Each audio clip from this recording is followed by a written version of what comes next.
Diabetes ৰোগৰ বিষয়ে কিছু কথা জানো আহক। Let's discuss something about diabetes. এইটো আমাৰ পাচন তন্ত্ৰ। ইয়াৰে এটা অংশ হৈছে পেংক্ৰিয়াছ বা অগ্নাশয়। ই ইনচুলিন নামৰ এবিধ জৈৱ ৰাসায়নিক পদাৰ্থ উৎপন্ন কৰে। ইনচুলিনে তেজত চেনিৰ পৰিমাণ নিয়ন্ত্ৰণ কৰে।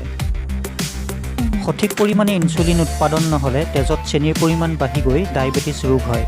সেয়ে অগ্নাশয় সুস্থ ৰাখিলে ইনচুলিন উৎপাদন হৈ থাকিব। গতিকে ডায়েবেটিছ ৰোগ নহ'ব।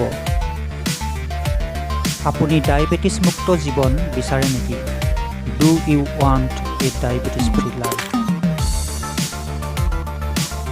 তেনেহ'লে এই দুটা আসন কৰক। দেন ডু দিজ টু আসন। প্ৰথমে অৰ্ধ সৰ্বাংগাসন কৰক। এট ফাৰ্ষ্ট ডু অৰ্ধ সৰ্বাংগাত। ওপৰলৈ মুখ কৰি শুৱক। উশাহ লৈ ভৰি ওপৰলৈ উঠাওক আৰু দুহাতেৰে কঁকালত ধৰক।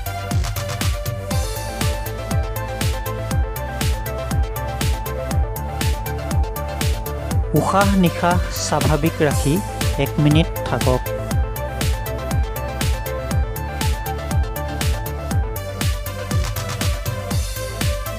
ডিঙিটো থুতৰিত লাগি ধৰিবলৈ দিয়ক। চকুৰ দৃষ্টি ভৰিৰ বুঢ়া আঙুলিত ৰাখিব। ধীৰে সুস্থিৰে কৰিব, খৰখেদাকৈ নকৰিব। নিশ্বাস এৰোঁতে ভৰি নমাব।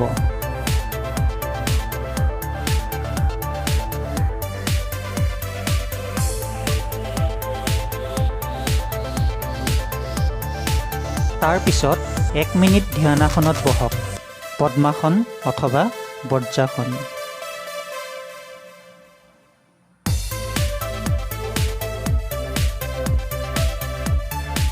পদ্মাসন এইদৰে কৰিব অথবা বজ্ৰাসন এইদৰে কৰিব।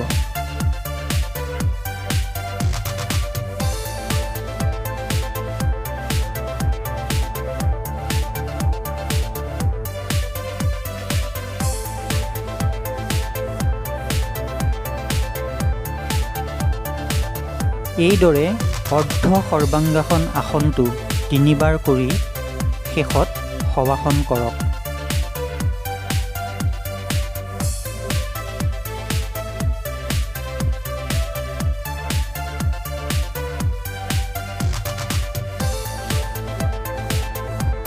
শৱাসন কৰোঁতে ভৰি দুখন লগ লগাই নাৰাখিব। কিছু খালী ঠাই ৰাখিব। মনলৈ কোনো চিন্তা ভাৱনা নানিব। এতিয়া মৎস্যাসন কৰক। নাও ডু মৎস্যাসন। প্ৰথমে পদ্মাসনত বহক। প্ৰথম অৱস্থাত কষ্ট হ'লেও পিছলৈ সহজ হৈ পৰিব। হাত দুখন ঢিলাকৈ ৰাখক।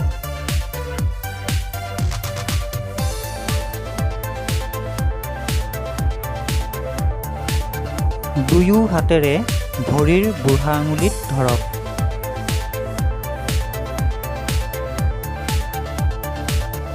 নিশাহ এৰোঁতে বুকু ওপৰলৈ আৰু মূৰ ভিতৰলৈ সুমুৱাওক।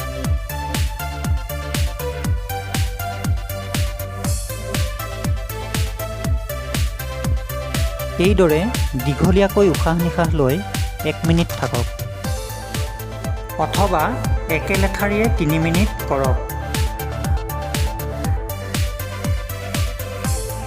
নিশাহ এৰোঁতে ভৰি হাত পোনাওক।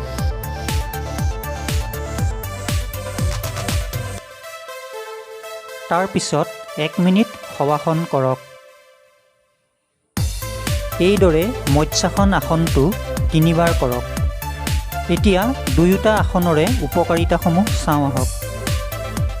অগ্নাশয় গ্ৰন্থি সুস্থ সবল কৰি ৰাখে, ফলত ইনচুলিনৰ উৎপাদন সঠিকভাৱে হয়, অৰ্থাৎ ডায়েবেটিছ ৰোগ হ'ব নোৱাৰে। কোষ্ঠকাঠিন্যতা, অৰ্শ আৰু হজম শক্তিজনিত পেটৰ ৰোগৰ পৰা মুক্তি পাব। অতি কঠিন কোষ্ঠবদ্ধতাৰ ৰোগীয়ে পুৱা কুহুমীয়া গৰম পানী 2-3 গিলাচ খাই এই আসন কৰিলে আৰোগ্য লাভ কৰিব। যাৰ বুকুৰ দুয়োফাল সমান ওখ নহয় তাৰ দুয়োফাল সমানে ওখ হ'ব আৰু বুকুৰ আকাৰ বাঢ়িব। ৰোগ প্ৰতিৰোধ ক্ষমতা শক্তিশালী হয়, হাওঁফাওঁৰ শক্তি বাঢ়ে, শ্বাস প্ৰশ্বাসজনিত ৰোগ হাঁপানি আদি আৰোগ্য হয়।